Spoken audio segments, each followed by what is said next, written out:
My name is Shaka D Cakes, the Almighty Thunderbolt, aka Big Bad. I'm from Corona, California, and I am the greatest rapper ever. Okay, so people ask me that all the time when I do say it, and I'm like, I'm the best because I'm just having the most fun. I'm super, I'm really big on like perfecting your craft and, really taking the time to get your reps in and do stuff. But it's like, when you've gotten to that point, you're kind of just doing your thing. It's just like, why wouldn't you feel like the best?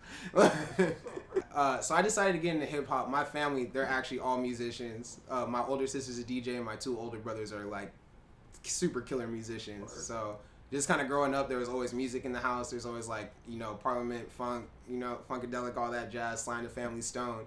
And one day, I was at my dad's CD collection and he had taken away my older brother's Nor CD. So I was like, wonder what this is. I popped it on, and then after that, it was rap, man. I was just like, I gotta rap. Like, I'll figure it out. You know what I'm saying? Like, and then, after that, I kind of just listened to a lot of rap music.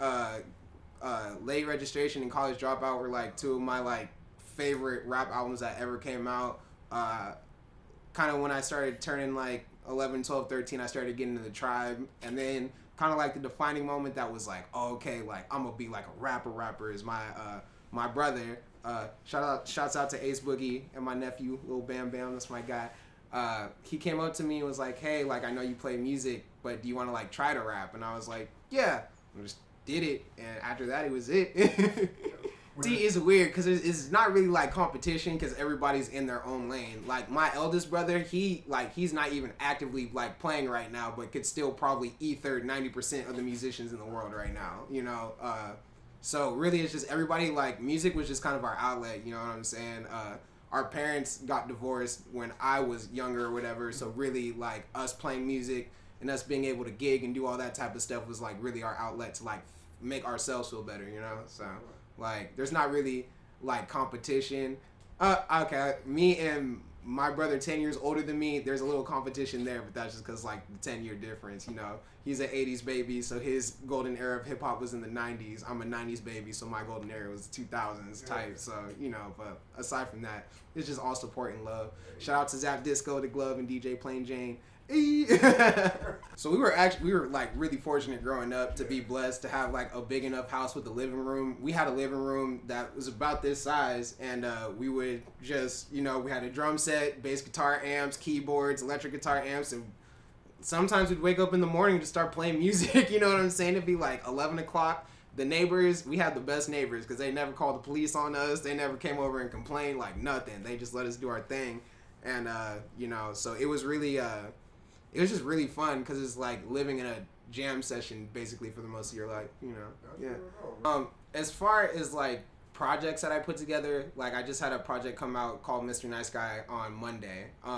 Like it just kind of like depends. Like if I'm feeling emotional as I'm writing it, it's like I'll try to make sure to emphasize like this is how I was feeling when I wrote this, so that the listener can be like, okay, like I understand like you were feeling this way, but I see you now and you're smiling. You know what I'm saying?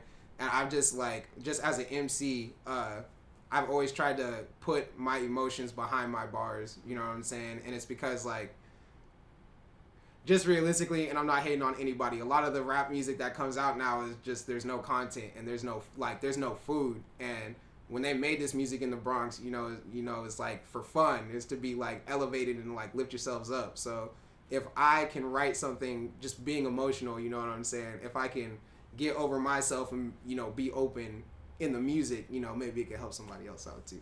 Yeah, and I mean like especially like being like a black MC, you know what I'm saying? It's like I remember when I first like I'm a nerd, I'm a huge nerd, you know what I'm saying? Shout out my man Goku, you know what I'm saying? We out here, but like I'm a huge nerd, so I remember when I first started rapping, I had a song called Revenge of the Nerds, I'm like, what good is a heater when you going against Frieza, deeper than what you believe in, Snow White polar bear, man, this sea, you know what I'm saying, like, just nerd bars, and people really weren't messing with me at all, because it was like, it's just how I was spitting, but now it's like, because I've come to myself, I can say whatever I want, and people just respect it, you know what I'm saying, like. Isn't it crazy how that dynamic changed? Yeah, man, it is crazy, like. Yeah, like, cause it was like, when I was in high school, you wasn't allowed to let people know you read comic books and watch anime. You know? Right. You was in that crew over there. Like, unless you're on the football team and you're the biggest dude on the football team. Right. You know, like, I guess the only anime that was cool to talk about was Dragon Ball Z. But I can't go in there talking about Rurouni Kenshin and Cowboy Bebop. Those are like the two hittingest animes for me, you know? man. Like, right. Yeah. One Piece, Saint Seiya. Yeah. Longer than the Simpsons, bro. Mm-hmm. Anime been doing it, man. Man, I'm still like it's been about, I want to say like maybe 10 or 12 years, but I finally accepted Hughes' death from Full Metal Alchemist. Oh man! And finally, just like, you know what? I gotta let it go. Man, that death hits different, like, because most anime deaths, you know, they just kind of happen, especially if you're watching like Evangelon or like Gundam. It's like someone dies, it's like all right, but when Hughes died, it hit real different. It was weird, bro. Yeah, man. Yeah. It felt like that shouldn't have happened. Yeah. They messed up, but it made that anime great. Mm-hmm. Like, no, the dynamic right after that though was like we just all going up. It was serious after that. Yeah. Like, okay. So my mindset, like as far as that goes, like, you know, being emotional and putting myself out there as an artist, I mean, it's honestly like if I was at the top of Mount Fuji and someone was like, I'll give you $100 million to jump, but I'm gonna give you a parachute, like you're gonna be okay, but like $100 million to just jump off the top of the mountain. That's exactly what it feels like every time. And it's because it's like I'm not out here like rapping for clout or anything like that. Like I do this. Like, you know what I'm saying? Like this is what will get me my bread and my mama house, you know, type. So for me it's just scary because it's like, you know, this is how I feel, you know what I'm saying? So when people are like, you know, I may not necessarily like your music, you're not saying I don't like your music. It's like I'm not resonating with you, you know what I'm saying? And that can get scary sometimes, but at the end of the day, you know, you just kind of have to like get over that, you know. It's like you're an artist, but you're an entertainer too, so you know. Yeah. Honestly, man, if I could, the pinnacle, like absolutely what I want to do is if I could get the dopest Emcees out of the IE all together in one studio and come out with a tape that is just, you know, Pomona, Rialto, Fontana, Sanborn, like one MC from every city in the Inland Empire just on a CD together, I'd be like at the pinnacle, you know what I'm saying? And then it do well, you know what I'm saying? Because it's like there's a lot of cats in the IE that have like really good, nice amounts of clout for being themselves and doing what they do, you know what I'm saying? Yeah. So if you could get all those people in the same room and be like, record something, you know what I'm saying? Like IE's going up, like. Man. IE should have been up. Yeah, IE should have been up. Because, and again, I'm going to mention Zen Soul again. Because Zen Stokely and Jay Solstice are two of the coldest MCs on the planet right now. It makes zero sense why they haven't even blown up. To me, it don't make no sense. You know what I'm saying? And it's like, time moves on its own and, you know, what happens will happen. But it's like, the support out here has to increase in order for, like, the pinnacle of, like, what I want to happen, you know, for it to ever happen. I think one of the drawbacks of, you know, just IE is that it's so big. It's the biggest county in the world. Yeah. You know what I mean? And it's like, I guess it's one of the benefits if you're from LA, everything's so condensed. Mm-hmm. You know, we got the high desert, we got Riverside, we got, I didn't even know Temecula was low-key part of it. Temecula, that's right before, that's our cutoff right there. Yeah. I was tripping when I saw that. I was like, you serious? Yeah. You're right. Like 40 minutes and we still in the IE? Like, yeah, for real. And it's like, I think that is one of the, I guess, you know, cons of it. It's like, some people don't want to make that drive. And it's like, you know, you got Konami Hami up the hill, and he's doing this thing with his Mad Studio up there. He got A. Kane up there with him, and it's like, they're so talented. Yeah. Like nobody, like not a lot of people want to make that drive. Exactly. Yeah. And you know, I definitely feel like there's an artist to like reciprocant of the music, like compromise. Like I live in Riverside, so Riverside's cool because it's like, you know, it's in its own right famous. You know what I'm saying? So it's not that hard for me to be like, all right, well, we're gonna go back to the grind. You know, I'm gonna talk to Talene and we're gonna just you know, throw a rap show in the basement and everyone's gonna come. It's like, yeah, they're gonna come because they're in our area. But like, you know, for my guys who rap in Hemet and stuff like that, it's like, y'all gotta make the compromise to come out here. It's like, because like, And something I had to really understand when I started rapping was like, they're not here to see you. You're just performing. You know what I'm saying? Like, if I go to LA tonight and go do a show, like, no one's, unless, you know, I'll invite my own people out, but no one's really there to see me. You know what I'm saying? I'm a rapper on that bill, you know? But that's kind of exactly where everybody should want to be at. You know what I'm saying? Like, if you live in Hemet, but people are calling you to do a show in Riverside, go to Riverside. Your fan base will, like, come up in Riverside, you know what I'm saying? And then you don't have to do any more shows in Hemet. I don't even like going to Hemet. Hemet low-key be kind of sketchy. Yeah. You know what I'm saying? But, like... Beaumont, I'm like, yeah. I don't want to drive Beaumont. I've passed Beaumont. I never went into Beaumont. Don't do it. But, yeah, like, you know, and you said, like, it's a con that everyone's so, like, spread apart that there's a lot of counties. It's like, the dope spot exists. You know what I'm saying? Like, this in itself is a hub. I've met a lot of the people just in the Inland Empire rap scene just from coming here and jamming. You know what I'm saying? Before I was even talking to Stoke, before I was, you know, even doing anything. So I think the way to eliminate the con is for the artists themselves to kind of just suck it up and be like, I have to actively go out there and do what I need to do, you know? Definitely. And it shows, you know, the people that you are, you know, about your craft. Yeah. You know? I mean, if you're willing to make that drive down from, you know, like I said, Hemet, Desert to promote it. Yeah.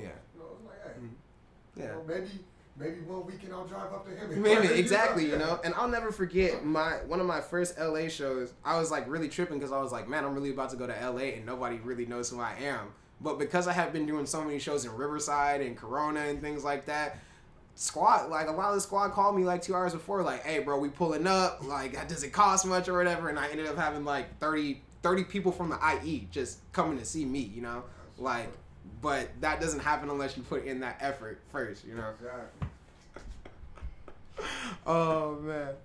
So, my first go about into it, so honestly, like, we used to cypher in high school, we used to cypher in the quad or whatever, and we would just get dumped on every day.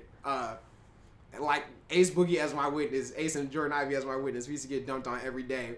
And, like, you know, we just be rapping and rapping and rapping. And every day, somebody be like, trash, you suck, shut up, nerd, go back to the band. You know what I'm saying? Like, just anything. And, you know, we didn't really care, but we just kind of kept doing it. And then we got offered a show, like, our little collective together got offered a show.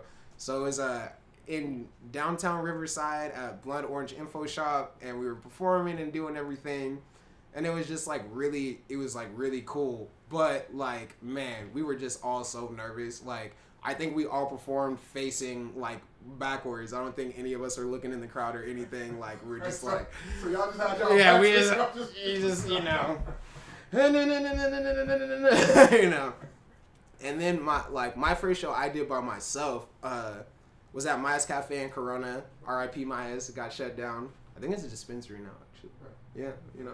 Alright, you know, but Greener pastures? Yeah, greener pastures, you feel me? Type. No, but I did the show at Maya's, and I'd invited a bunch of people from my work, and I got there, and they said, like, oh, like, you're not gonna get to perform, because I was already, like, and mind you, I invited, like, 40 people. I'm stoked, you know what I'm saying? I'm like, yeah, it's my first show, woo-dee-woo-dee-woo, blah, blah, blah.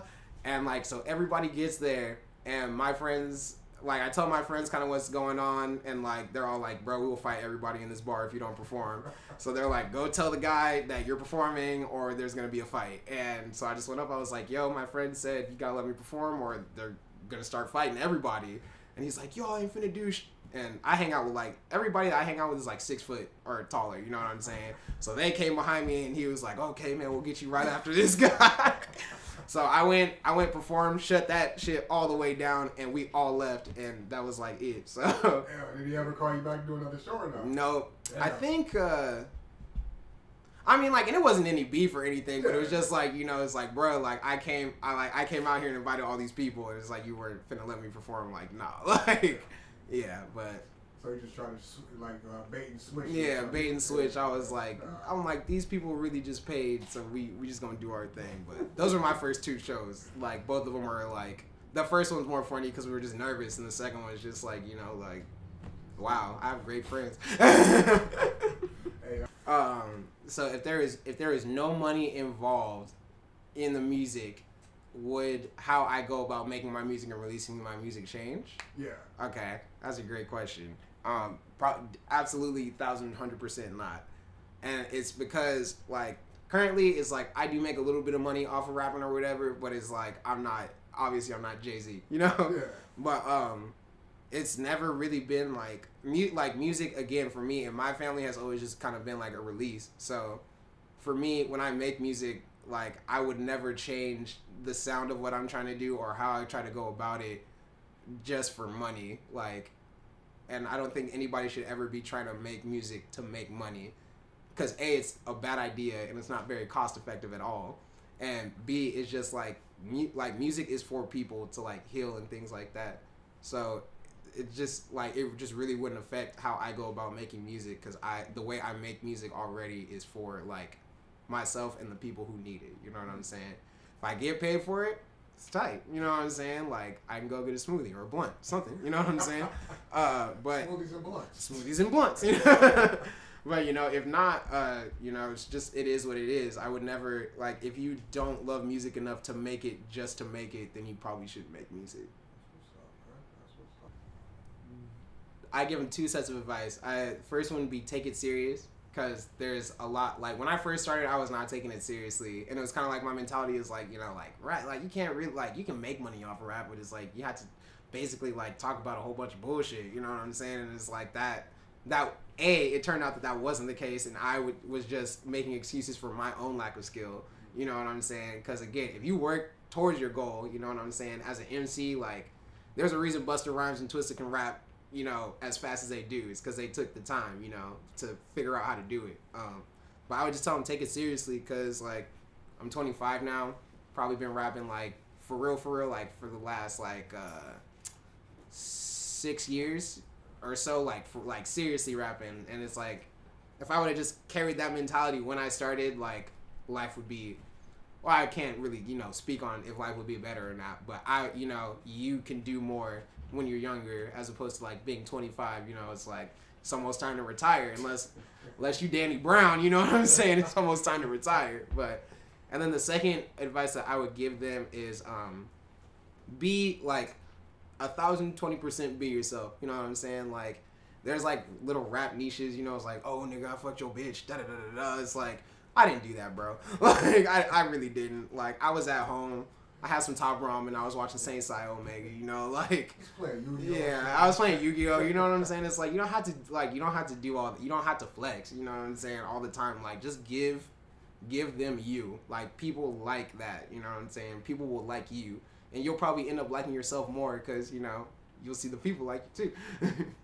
If you guys are gonna take anything away from this interview, 100,020%, like it's okay to be sad. Like it's okay to be depressed. It's okay to be like, it's okay to like break down and cry. Like again, like just like men and black men just as a whole, you know what I'm saying? We're oftentimes like put in a box of, it's like you can't be emotional, you can't tell people how you feel or whatever, and it's like that's just not it, chief. Like just go out and do you, and like smile big, you know what I'm saying? Like if you're not, like if you can't smile, you know, like you need to figure out what's going on with yourself. Like that's it. You can't be an angry black man all the time. Yeah, you can't. You just can't. You know, just make music that your soul needs to hear, and I guarantee you somebody else will need to hear it. You know, Shana, you know, follow me on Instagram at Shaka D Cakes, on Twitter at Shaka D Cakes. You know what I'm saying? Don't follow me on Facebook. I don't be posting no rap stuff on Facebook, because my aunts and my uncles be on there, you know, so if I be cussing, you know, I got to get a little lecture. So we just don't post to Facebook anymore. But, you know, follow me on there. Spotify, SoundCloud. SoundCloud is Shaka D Music. I'm going to change that soon, though. I'll fix it for you guys. But follow me on Instagram, Twitter, SoundCloud, Spotify, iTunes, and Apple Music. That's what's up, man. Shaka D Cakes. And Mr. Nice Guy is out streaming right now. It's fire. I know. I made it. So... Before we end it off, where did the name Shaka D Cakes come from? When I was younger, I was really into Shaka Zulu. The D, I went to an all-white school, and all the white kids would call me Darkness all the time. But it was funny because it made me feel special. So I was like, yeah, you light, pasty motherfuckers. So Shaka and the D came from that, and then I have a really good friend. Her name is Bree, and she has like a little booty. Sorry, Cakes. So like in high school, whenever I see her, I'd be like, Cakes, you know what I'm saying? Just trying to hype up her booty game. And like it just kind of resonated with me because the first time I spelled the name out, someone read it and they said Shake the Cakes, and I was like, that's kind of funny, you know what I'm saying? So it's Shaka D Cakes, but like I intentionally have it that way so when people read it wrong, it's like Shake the Cakes, like shake your ass, you're finna have a good time, like. So yeah. All right. Never ever wanted to rock the Gucci chain. Never wanted the platinum, golden rings. I just wanted my melodies to get me paid. But it seems my releases never getting played. Third eye rocking, I can't find my way. Looking for the answers as my conscience sways. Ask me how I'm feeling, man, this ain't my day. My week, no sleep, man, I need my peace. Don't know when I lost it, maybe I never had it. But man, I gotta have it. Yo, there's been so much on my mental. Release my curses in pencil. Yeah, but I'm sad and lonely. Been feeling depressed. I ain't got no homies. Seems like the devil only got words for me. And every time I listen, it's the same old story. Rain on my parade and disrupt my glory. If everything was easy, wouldn't life be crap. That's all you get.